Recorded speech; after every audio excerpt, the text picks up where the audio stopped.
It is February of 1943. Deep beneath the earth, approximately 60 to 70 miles behind the active front lines in Tunisia, an elaborate subterranean bunker complex shields the American Second Corps Command. Military engineers have spent 3 agonizing weeks blasting and digging through solid rock to construct this fortified headquarters for Major General Lloyd Fredendall. It is a masterpiece of defensive engineering. It is also a monument to tactical cowardice. While the general dictates confusing orders in a private code from the safety of his underground fortress, the men under his command are bleeding to death in a remote, windswept gorge known as the Kasserine Pass. The contrast between the pristine maps in the bunker and the slaughter on the surface perfectly encapsulates the state of the United States Army in its first major ground engagement against the German war machine. Green, untested American troops, many of whom had never completed basic training, find themselves scattered across exposed positions with no coherent defensive strategy. They are facing the veterans of the Africa Corps. They are facing men who have spent years perfecting the art of mechanized slaughter across the deserts of North Africa and the frozen steppes of the Soviet Union. The results are mathematically predictable and physically catastrophic. On February 14th, the 10th and 21st Panzer Divisions strike at Sidi Bou Zid with the synchronized precision of a guillotine. German armor operates in a fluid, combined arms choreography that the Americans simply cannot comprehend. When American Sherman tanks attempt to counterattack, they do so piecemeal, charging blindly into carefully prepared anti-tank screens. They are decimated.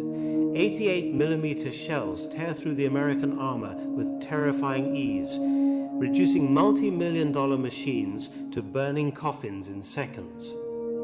When American anti-tank gunners fire their 37mm weapons at the advancing German armor, the rounds simply bounce off the thick frontal plating of the Panzer Mark IVs. The American soldiers watch in sheer terror as their primary defensive weapons prove utterly useless. Above the battlefield, the screaming dive of Junkers Ju-87 Stukas shatters the psychological resolve of the American infantry. The German infantry, moving in perfect synchronization with their armored spearheads, systematically dismantles the isolated American strongpoints. It is a masterclass in modern tactical execution. German machine gunners lay down, suppressing fire, while assault pioneers flank the American trenches with explosives. Every German unit knows exactly what the adjacent unit is doing. Every American unit is fighting its own desperate, isolated war in the dark. Positions crumble, communications completely disintegrate, units retreat without orders, discarding heavy weapons and supplies in a frantic bid for survival. Panic, highly contagious and utterly devastating, spreads rapidly through the rear echelon elements. By the night of February 16, the American Second Corps has lost approximately 1,600 men. They have lost nearly 100 tanks, 57 half-tracks, and 29 vital artillery pieces.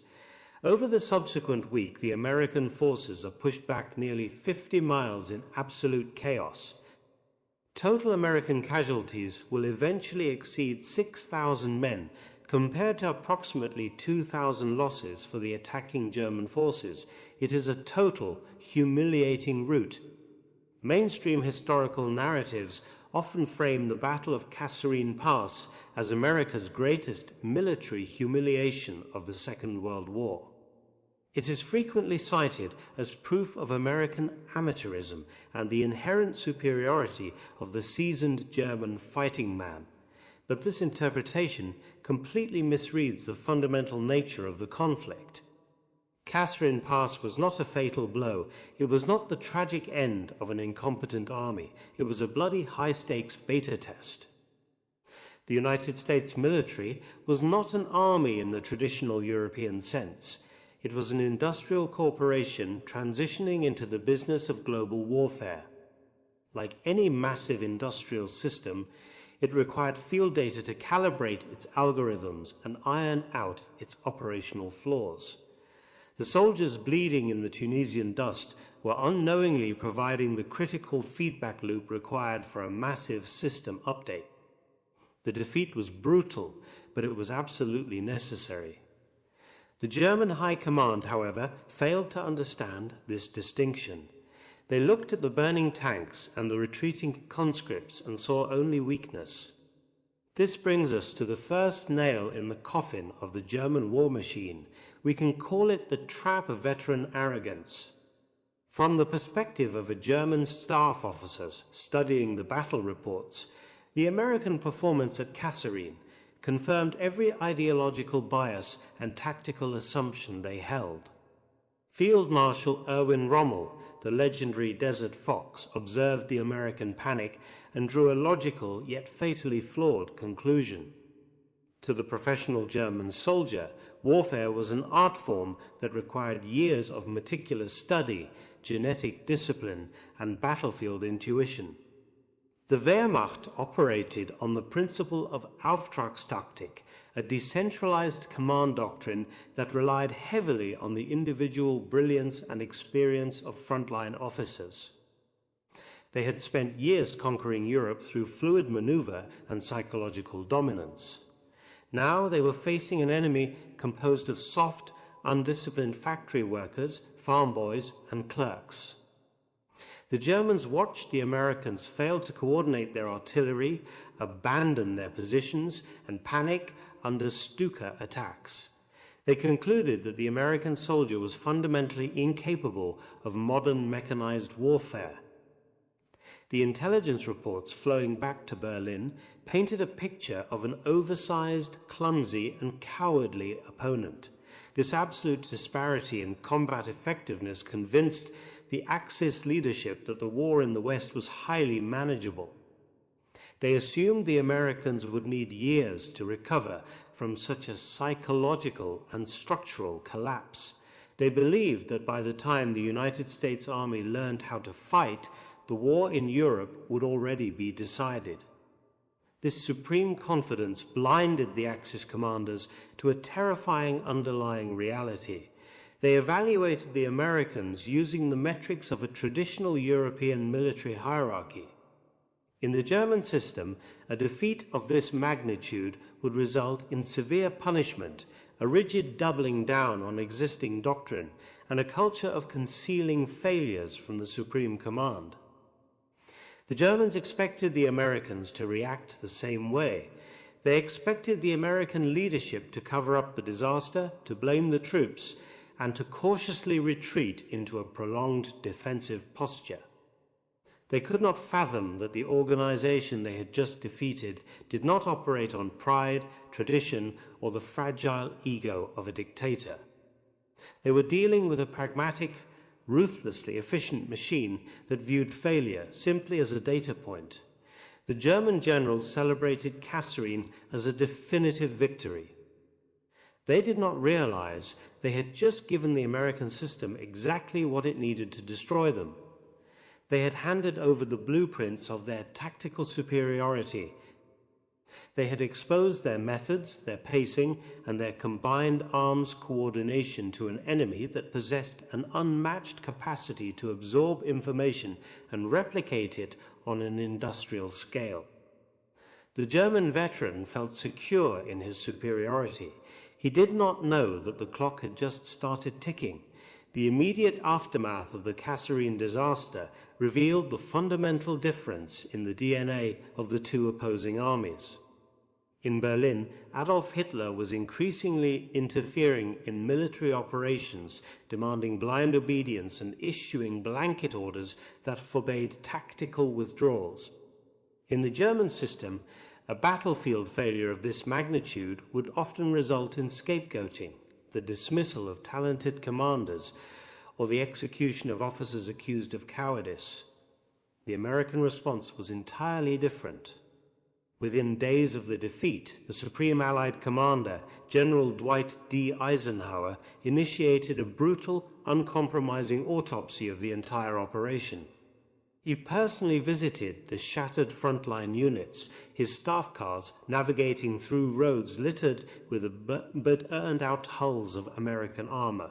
There was no attempt to protect the ego of the commanding general. There was no propaganda broadcast minimizing the losses to maintain civilian morale back home. Instead, Eisenhower looked at the shattered remains of the Second Corps and demanded raw, unfiltered data. He recognized instantly that the failure was systemic and that the rot started at the very top. Major General Lloyd Fredendall was quietly but mercilessly relieved of his command, stripped of his authority in theater, and shipped back to the United States. The sprawling 70-mile deep bunker that had served as his headquarters was abandoned, but the United States Army did not simply blame one incompetent officer, declare the problem solved, and move on. They recognized that a single bad general could not be the sole cause of such a comprehensive structural collapse. They deployed specialized observer teams directly to the front lines to interview the surviving soldiers, the medics, and the mechanics. They studied the smoking wreckage of their own tanks like forensic investigators examining a crime scene. These military observers were not there to assign blame to the enlisted men or hand out disciplinary punishments. They were there to diagnose the mechanical and tactical failures of the American war machine. They discovered that infantry units had fought completely isolated, without any coordinated armored support. They documented how artillery batteries, traditionally the strongest arm of the American military, had fired blindly without proper communication with frontline troops. They noted that the early model American tanks were essentially death traps when facing the superior range and optics of German anti-tank guns. They observed that rear echelon officers had stayed too far behind the lines, relying on fragmented radio reports to understand the rapidly developing catastrophe. Every drop of American blood spilled in the Tunisian desert was systematically converted into a diagnostic data point. This information was immediately transmitted back to the Army Ground Forces headquarters in Washington across secure transatlantic cables. What happened next shocked the German military observers, who managed to track the Allied response through signals intelligence. The American military bureaucracy, often criticized for its slow peacetime lethargy, suddenly moved with terrifying industrial speed.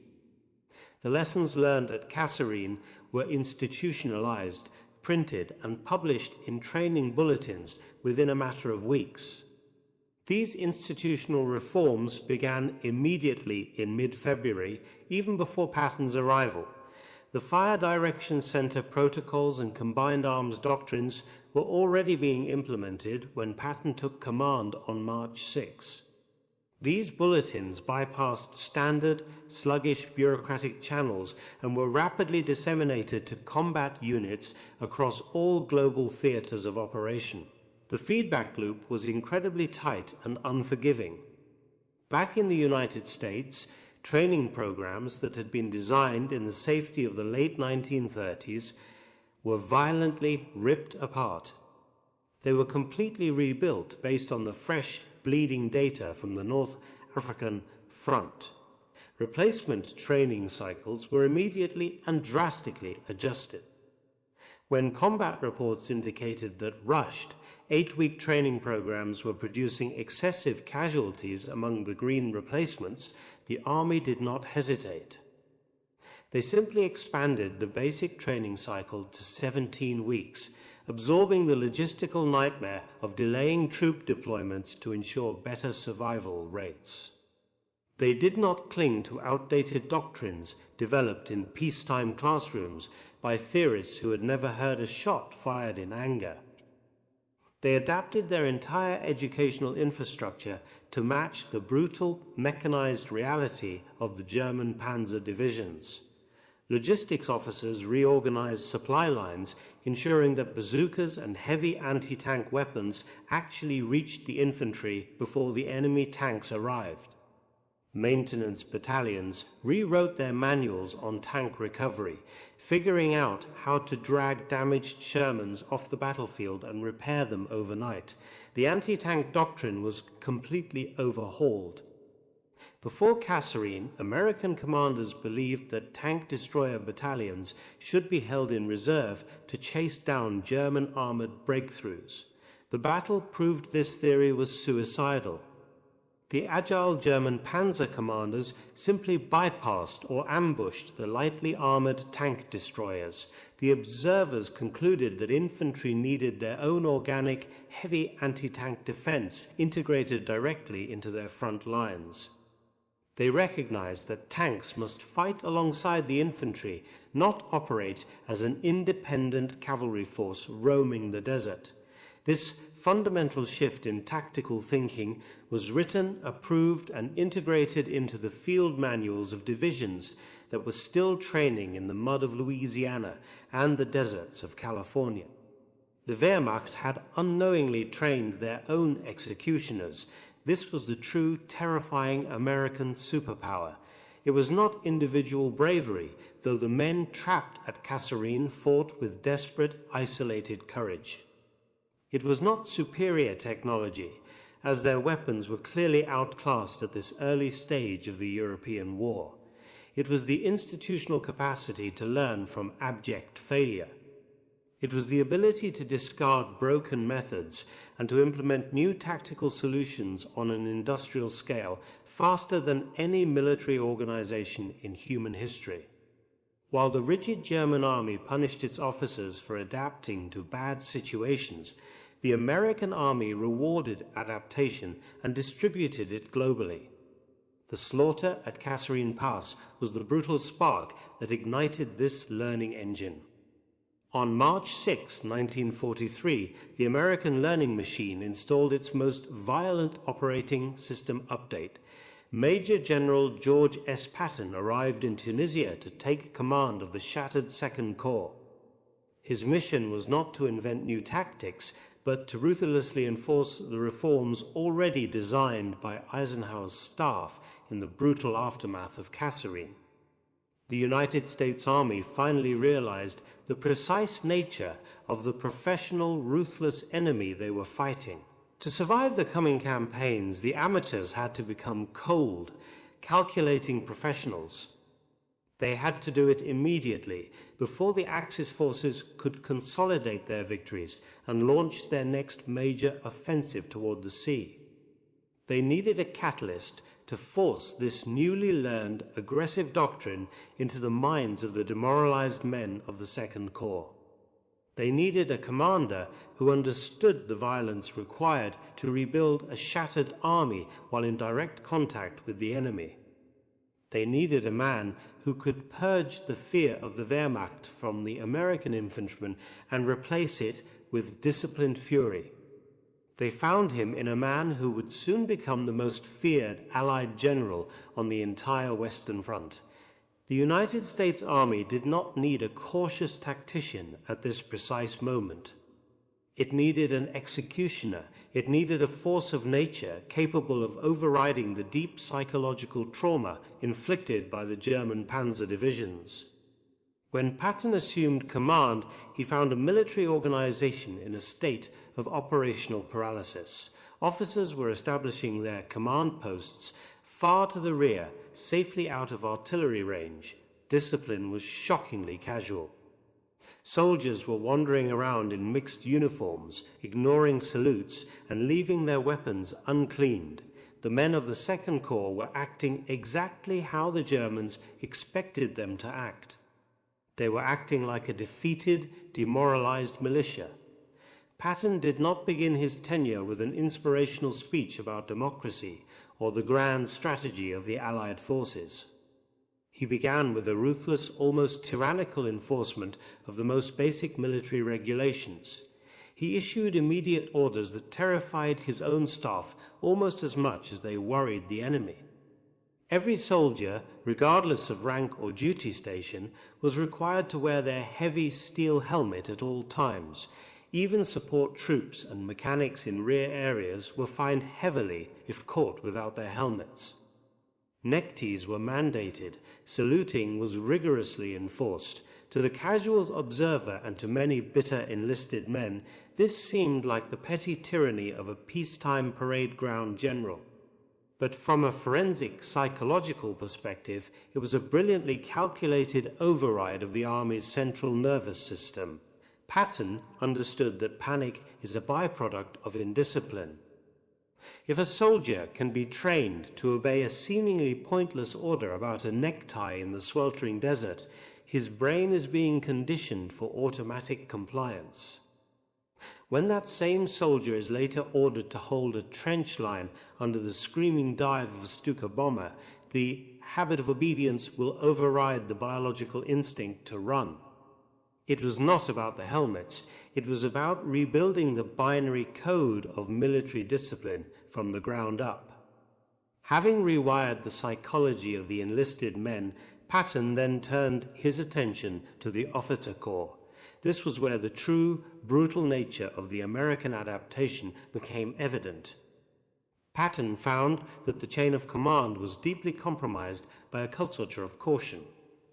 During an early inspection, Major General Orlando Ward, commanding the 1st Armored Division, mentioned that his unit had the good fortune of not losing any officers in a recent skirmish. Patton erupted. He coldly informed the general that this was not fortunate at all. In Patton's ruthless calculus, an absence of dead officers meant an absence of frontline leadership. He stated that it was bad for the morale of the enlisted men to see only their peers bleeding in the sand. He issued a directive that fundamentally altered the tactical posture of the Second Corps. Commanders were no longer allowed to manage battles from subterranean bunkers. They were ordered to the absolute front lines, where they could physically see the terrain, feel the momentum of the battle, and bleed alongside their infantry. If an officer demonstrated hesitation, he was removed instantly and replaced by someone more aggressive. There was no margin for error and no patience for excuses. With the leadership purged and the men disciplined, Patton initiated a massive structural reorganization of the combat units. The fatal flaw of Kasserine Pass was the fragmented, isolated deployment of American assets. Patton forced the machine to integrate. He demanded that infantry, armor, and artillery train and operate as tightly bound, combined arms formations. A tank commander could no longer charge blindly over a ridge without infantry support to clear anti-tank guns. Infantry could no longer advance without a dedicated screen of armor and pre-planned artillery coverage. Air support coordinators were pushed down to the battalion level, ensuring that ground commanders could call upon the massive industrial weight of the American Air Forces. This transformation was not subtle and it was not gradual. It was an instantaneous, violent overhaul of how the American military operated, accomplished in a matter of days by sheer force of will. Across the shifting sands of the Tunisian front, German intelligence officers sitting in their listening posts began to notice something deeply disturbing. The Abwehr signals analysts had grown accustomed to the sloppy, unencrypted radio chatter of the American forces. Suddenly, the airwaves went silent. When the Americans did transmit, it was in tight, disciplined, perfectly coded bursts. German reconnaissance patrols, which had previously operated with impunity, suddenly found themselves driving into meticulously prepared kill zones. When German armor probed the American lines, they were no longer met with scattered, panicked rifle fire. They were met with interlocking fields of heavy machine gun fire and synchronized anti-tank ambushes. The Americans had stopped retreating. They had stopped digging defensive holes. They were suddenly leaning forward, coiled and deeply aggressive. The German commanders recognized this behavioral shift. It was the unmistakable signature of a professional army preparing to launch a coordinated offensive, but the veteran German officers remained quietly confident. Discipline and aggression were important, but they did not equate to tactical mastery. The Germans still believed that when the actual fighting started, their superior battlefield intuition and maneuver warfare would prevail. They believed the Americans were simply putting a fresh coat of paint on a fundamentally broken machine. They were fatally mistaken. Patton had rebuilt the chassis of the American army and installed a new engine of discipline. But the true nightmare for the Wehrmacht was the lethal software running inside that machine. The Americans had brought a weapon to the desert that the Germans could not see, could not steal, and could not possibly replicate. It was a system that was about to turn the ancient art of artillery into a terrifying mechanized algorithm of death. While Patton was brutally restructuring the infantry and armor, the most devastating component of the American arsenal was quietly being calibrated behind the front lines. It was not a heavier tank, a faster aircraft, or a new type of armor-piercing ammunition. It was a bureaucratic protocol, a mathematical algorithm designed to centralize and automate mass destruction on a scale the Axis powers had never anticipated. The Germans possessed excellent artillery pieces, manned by highly skilled crews who had mastered the complex geometry of ballistics. Their 88mm anti-aircraft guns and 105mm field howitzers were engineering marvels of the era. However, their organizational system was fundamentally decentralized and heavily reliant on rigid, pre-planned fire missions or slow, manual calculations by individual battery commanders. In the German army, artillery was often rigidly attached to specific infantry regiments, creating localized pockets of firepower that were difficult to mass together quickly. If a German infantry unit suddenly encountered an unexpected target outside their immediate sector, requesting heavy artillery support was a cumbersome, time-consuming process. It often required approval through multiple, disconnected layers of command, relying on fragile telephone lines that were easily severed by combat. By the time the shells finally arrived, the target had usually moved, or the tactical window had slammed shut. The United States Army approached this problem not as a traditional tactical challenge, but as a communications and data processing issue. At Fort Sill, Oklahoma, years before the first American soldier set foot in North Africa, military planners had developed the Fire Direction Center, or FDC. This system stripped the complex mathematical calculations away from the forward observers and the individual gun crews sweating in the field. Instead, they centralized the brain of the artillery network into a single, highly specialized command post packed with officers operating slide rules, firing charts, and dedicated radio networks. To the German officers accustomed to traditional European warfare, the implications of this hidden system were entirely invisible until it was unleashed upon them. An American forward observer did not need to be a mathematical genius or an artillery expert. He was simply a set of eyes equipped with a portable, frequency-modulated backpack radio, a map, and a pair of binoculars. When he spotted a German panzer formation assembling behind a ridge, he did not calculate wind speed, barometric pressure, powder temperature, or trajectory angles. He merely radioed the exact grid coordinates of the enemy back to the Fire Direction Center using a standardized, highly condensed voice protocol. The FDC instantly processed the coordinates and transmitted firing solutions to every available artillery battery within range. This meant that a single low-ranking observer hiding in a ditch could bypass the entire military bureaucracy. He could summon the combined firepower of dozens or even hundreds of heavy guns from multiple different battalions in less than 3 minutes. The response time was completely unprecedented in the history of mechanized warfare. The FDC system effectively turned every American artillery piece across a 20-mile front into a single giant interconnected shotgun that could be aimed by a single man with a radio.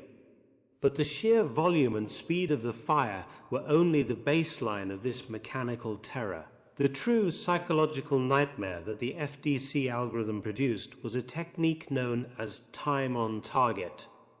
Traditional artillery bombardments begin with a few ranging shots, known as registering fire. These initial explosions give the enemy precious seconds to dive into their trenches or button up their tanks before the main barrage arrives. The American system explicitly eliminated this warning.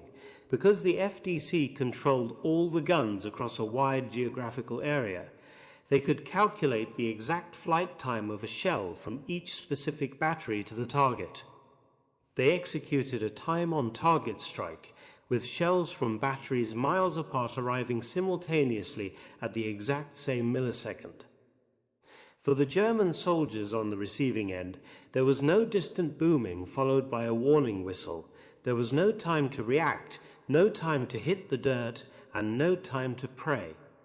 There was only complete silence, instantly shattered by the simultaneous detonation of hundreds of high-explosive shells directly on top of their exposed positions. It was absolute instantaneous annihilations that bypassed all human reflexes and rendered tactical training completely irrelevant.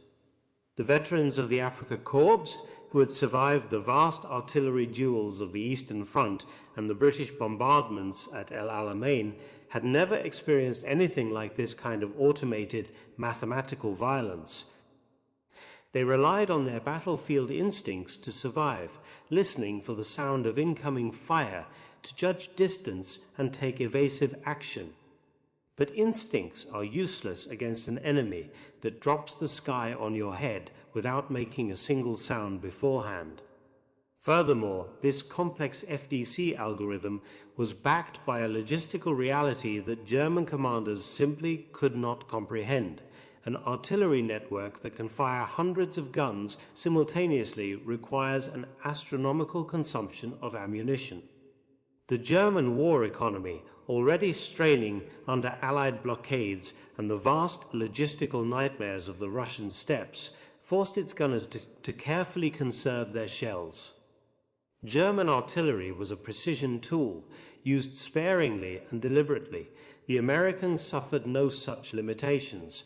Behind the fire direction center was an endless river of cargo ships, trucks, and trains, delivering millions of high-explosive rounds directly from the untouched factories of Detroit, Chicago, and Ohio.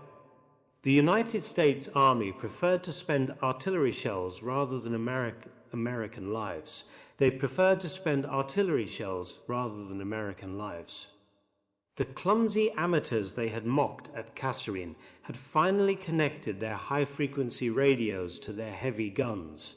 The machine was now fully online, its algorithms calibrated by the blood of its own soldiers in the mountain passes just a few weeks prior. And it was actively scanning the Tunisian horizon for a target to test its newly updated lethality. On March 23, 1943, exactly 37 days after the slaughter at Kasserine Pass began, the American learning machine was presented with an opportunity to test its newly integrated software. The testing ground was a dusty, sun-baked depression in central Tunisia known as the El Guettar Valley. The test subject was the German 10th Panzer Division. This was the exact same veteran armored unit that had easily shattered the American defensive lines just weeks prior. They were commanded by General Major Friedrich von Breuch, a seasoned aristocratic officer who had come to expect nothing but incompetence and panic from his American adversaries. Von Breuch assembled a formidable strike force of approximately 6,000 frontline combat troops. He supported this infantry with 50 operational medium and heavy tanks, a dedicated company of tank destroyers, and an assault gun battery.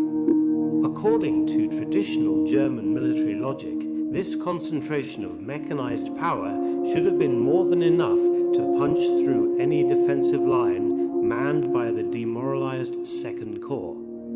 At 6 o'clock in the morning, the German armor emerged from the eastern mountain passes and deployed aggressively into the valley.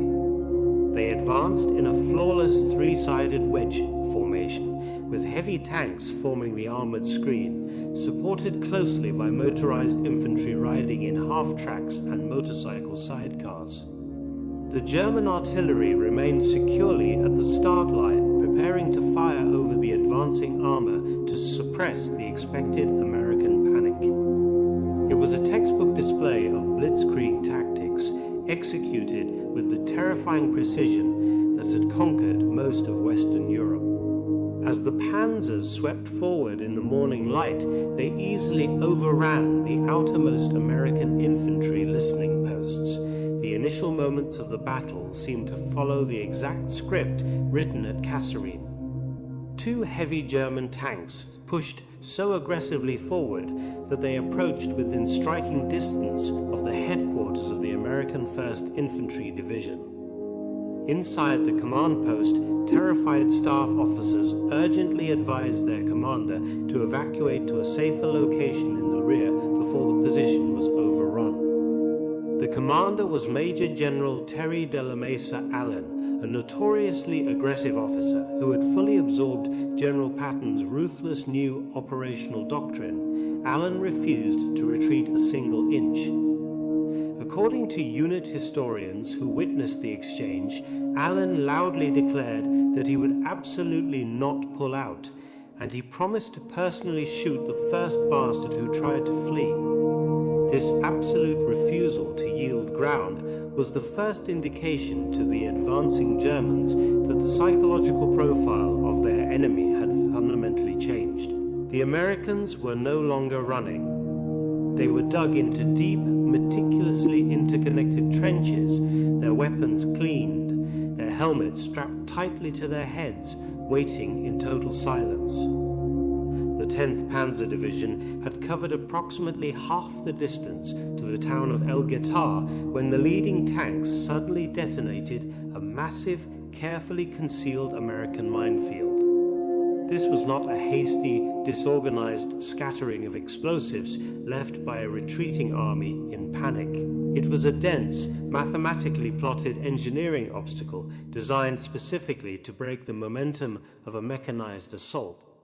8 German tanks were disabled almost instantaneously, their heavy steel tracks blown apart or their lower hulls violently breached by the buried high explosives. The fluid, unstoppable choreography of the Panzer Wedge suddenly collapsed into a chaotic stalled traffic jam of heavy armored vehicles. Tank commanders threw open their top hatches, desperately trying to navigate their heavy machines around the burning wreckage of their comrades, while anxiously scanning the ridge lines for the source of the ambush. They had unknowingly driven their precious armor into the exact center of a pre-calculated three-dimensional kill zone. From concealed, defilade positions along the high ground overlooking the valley, the newly integrated American anti-tank network opened fire. M10 tank destroyers, previously kept far in the rear as an ineffective mobile reserve, were now heavily forward deployed and directly supporting the infantry front line. Their high-velocity 3-inch guns began systematically punching fatal holes through the stalled German armor, but the direct fire from the tank destroyers was merely the opening act of the mechanical destruction. Hidden deep within the rocky ridgelines, American forward observers peered through their binoculars and activated their portable backpack radios. They did not frantically scream for help or beg for indiscriminate fire support like they had a month earlier. They coldly, calmly relayed precise alphanumeric grid coordinates back to the fire direction centers operating safely miles behind the front lines. The mechanized algorithm of the American artillery network instantly woke up. Within 3 minutes of the first radio transmission, the sky above the Elgetar Valley literally tore open. Because the German armor was stalled in the minefield, they presented a static, densely packed target that was a mathematical dream for the FDC operators. Multiple American artillery battalions, seamlessly utilizing the Fire Direction Center protocols, simultaneously converged their fire onto the trapped panzers. The German veterans, accustomed to localized and relatively light counter-battery fire from the Americans, were suddenly subjected to an overwhelming synchronized bombardment. Hundreds of 105mm and 155mm high explosive shells detonated among the armored columns simultaneously. The sheer volume of the explosive steel raining down on the valley floor defied German logistical comprehension. By 9:30 in the morning, a mere 3.5 hours after their arrogant assault began, the mighty 10th Panzer Division was fundamentally broken. They had lost 30 of their 50 advancing tanks. Their supporting infantry was pinned down and bleeding heavily, and their command structure was paralyzed by the sudden, overwhelming violence of the American response forces. General Major von Brauch was forced to issue the humiliating order to retreat back toward the mountain passes, leaving his burning armor behind in the dust of the valley. The attack that was supposed to easily sweep away the amateur Americans had been stopped completely cold. The German tactical commanders were stunned, but they arrogantly believed this might have been a fluke, a lucky combination of terrain and a well-placed minefield. They spent the next several hours frantically regrouping, determined to launch a second, purely infantry-focused assault later in the day to bypass the anti-tank traps. They did not realize that American signals intelligence had already intercepted their unencrypted radio traffic and knew exactly when and where the second attack would occur. The Americans were not just defending anymore. They were actively anticipating the enemy's next move. The trap was being reset in real time, and this time the slaughter would be even more automated. At 4:45 in the afternoon, the German 10th Panzer Division launched its second desperate bid to break the American lines at Elgetar. General Major von Brauch, unwilling to accept that his veteran armored force had been halted by the very same troops they had slaughtered at Kasserine, shifted his tactical approach. He withdrew his surviving tanks to provide long-range, direct fire support from the rear. The primary assault would now be carried out by his elite Panzer Grenadiers, the hardened motorized infantry that had conquered Europe. They advanced on foot, utilizing the broken, rocky terrain of the valley floor to mask their movements, employing the classic infiltration tactics that the Wehrmacht had perfected. They expected the American infantry to eventually buckle under the psychological pressure of a sustained creeping assault. They expected the American artillery, having fired so massively in the morning, to be low on ammunition or struggling to re-register new targets. Instead, they walked directly into an industrial meat grinder. The American fire direction centers had not been idle during the afternoon lull. Thanks to the intercepted radio traffic, the FDC operators already knew the exact axis of the German advance. They had spent hours mathematically pre-registering every single draw, gully and approach route the German infantry could possibly use. They did not need to wait for their forward observers to frantically call for help. They simply waited for the German infantry to walk into the pre-calculated grid squares. When the Panzer Grenadiers reached the designated kill zones, the American observers keyed their radios. The command was passed, and the algorithm executed its lethal logic once again. But this time, the American gunners altered the mathematical equation to maximize the slaughter of exposed personnel. Instead of using standard high-explosive shells equipped with point-detonating fuses that buried themselves in the soft sand before exploding, the artillerymen utilized time-fused projectiles. These fuses were precisely cut by the gun crews to detonate a fraction of a second before hitting the ground, directly above the heads of the advancing German infantry.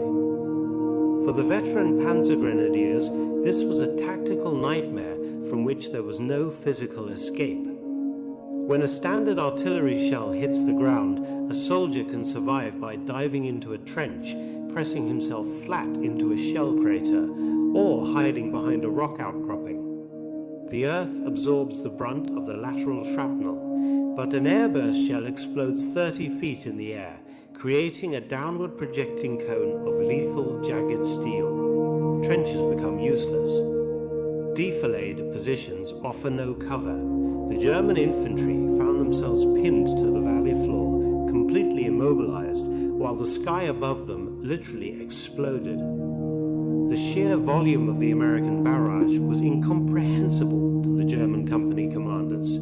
The United States Army was expending thousands of artillery shells to annihilate a few hundred infantrymen, a logistical exchange rate that the resource-starved German military simply could not fathom. Whole platoons of elite German infantry were wiped out in seconds without ever seeing an American soldier.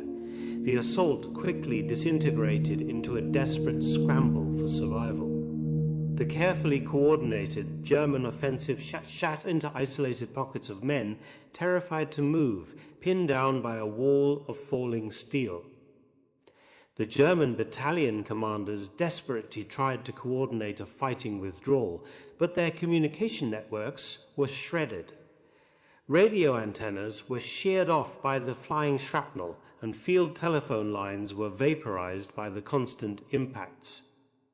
The decentralized command structure, the famous German mission command that had served them so well in the fast-moving campaigns of Europe, completely broke down under the sheer weight of American industrial firepower. A German officer cannot exercise tactical initiative when he cannot lift his head from the dirt without being decapitated by an airburst shell. The battlefield intuition of the veteran soldier was rendered entirely irrelevant by the cold, unfeeling mathematics of the fire direction center. The American artillery operators located miles away did not know or care how experienced the German infantry were. They simply inputted the grid coordinates, adjusted the firing solutions, and commanded the batteries to fire. The resulting slaughter was not a traditional battle of men against men. It was a battle of men against a highly synchronized automated industrial process. But the final crushing blow to German arrogance came when the artillery barrage suddenly shifted. It did not stop. It merely rolled forward, creating a moving wall of explosions deeper into the German rear areas. And behind that creeping barrage came the American infantry. The men of the 1st Infantry Division did not stay passively in their trenches. Supported by their own advancing armor and the devastating overwatch of their artillery, the Americans actively counterattacked. The amateurs who had run in panic at Kasserine just 6 weeks earlier were now executing a complex combined arms counter-offensive with ruthless efficiency. They swept through the valley, clearing out the surviving pockets of German resistance and taking hundreds of bewildered prisoners. By nightfall, the Battle of El Getar was effectively over. The 10th Panzer Division, one of the premier fighting units of the German military, had been thoroughly and systematically dismantled. They left the valley floor littered with the burning husks of their panzers and the bodies of their veteran infantry. This was not a lucky defensive victory born of desperate courage. It was a calculated, mechanized execution. The American Second Corps had absorbed the bloody lessons of Kasserine, completely restructured its leadership, integrated its combat arms, and weaponized its massive logistics network. It had run the new software update, and the results were undeniable. In less than 2 months, the United States Army had evolved from a disorganized, fragile militia into an apex predator capable of stopping a full-scale panzer division cold. The shockwaves of this localized defeat quickly reached the highest echelons of the Axis command in Europe. The intelligence reports being filed by the surviving German officers painted a grim and terrifying picture of the future. They could no longer dismiss the Americans as cowardly factory workers playing at war. They had witnessed firsthand the terrifying speed at which the American military bureaucracy could identify a fatal flaw, engineer a structural solution, and deploy it across an entire theater of operations. The chilling realization that swept through the German High Command in the late spring of 1943 was not born from a single isolated defeat in the desert. It was born from the mathematical trajectory of that defeat. The classified reports filed by the surviving officers of the 10th Panzer Division did not just detail the catastrophic loss of irreplaceable tanks and veteran combat personnel. They detailed the terrifying birth of a new, highly evolved adversary. The amateur American soldiers who had broken and run in absolute panic at the Kasserine Pass had, in exactly 37 days, transformed into a highly coordinated, mechanized killing machine. The German leadership, reviewing these after-action reports in Berlin, finally began to understand the fatal error of their initial arrogance. They had judged the United States Army using the rigid, inflexible metrics of traditional European military doctrine. They had failed to recognize that they were not fighting a traditional army at all. They were fighting a massive, heavily industrialized organism that fed on battlefield data, learned instantly from its own structural failures, and possessed the seemingly limitless logistical resources to test new tactical theories in real time. To truly understand why the veteran German soldier came to fear the American infantryman more than the highly seasoned British professional, we must conduct a final forensic audit of this transformation. Let us examine the balance sheet of the North African campaign. On the German side of the ledger, they possessed a military apparatus built on years of brilliant tactical theory, seasoned by brutal, unforgiving combat across multiple fronts. They possessed highly skilled junior officers capable of extraordinary battlefield initiative, and they fielded armored vehicles and anti-tank weapons that were technologically superior in almost every one-on-one engagement. But their underlying operational system was fundamentally dying. The legendary German mission command doctrine was being systematically strangled by a dictatorial high command that increasingly punished tactical retreats, completely ignored logistical realities, and delusionally believed that ideological willpower could somehow overcome industrial mathematics. On the American side of the ledger, they began the campaign with deeply inexperienced troops, fundamentally flawed armored doctrines, and a rear echelon command structure that was untested, overly cautious, and prone to panic. But their underlying institutional system was dynamic, ruthlessly unforgiving, and deeply pragmatic. When an American two-star general failed to secure his front lines, he was immediately fired, stripped of his command, and replaced without any paralyzing political consequence. When the pre-war doctrine of holding tank destroyers in reserve proved absolutely suicidal against concentrated panzer assaults, the field manuals were rewritten and distributed to combat units globally within a matter of weeks. When the traditional European method of requesting localized artillery support proved far too slow to stop a mechanized breakthrough, the Americans simply bypassed the entire concept. They invented the Fire Direction Center, networking hundreds of disparate heavy guns into a single automated algorithm of mass destruction that could blanket a grid square with airburst shells in under 3 minutes.